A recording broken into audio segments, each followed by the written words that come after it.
Tutto da rifare. Il magistrato Gianfranca Infantino è stata destinata a un altro incarico. Pertanto cambia il collegio dei giudici che deve processare l'ex presidente della provincia regionale di Agrigento, Eugenio Dorsi.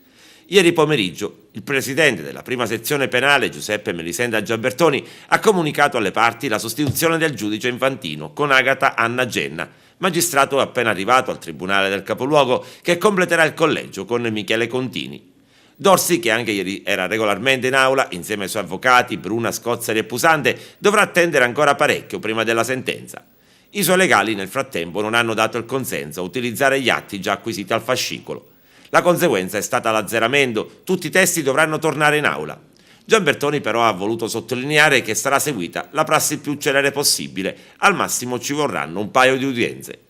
I testi dovranno tornare nell'aula di tribunale e le parti potranno solo porre ulteriori domande rispetto a quelle fatte la prima volta.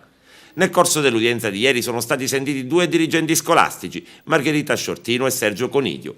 Al centro della loro audizione, chiesta dalla difesa, il filone d'indagine che ruotava attorno alla ristrutturazione della villa di Montaperto, dove Dorsi, secondo l'accusa, avrebbe fatto mettere a dimora 40 palme acquistate dalla provincia.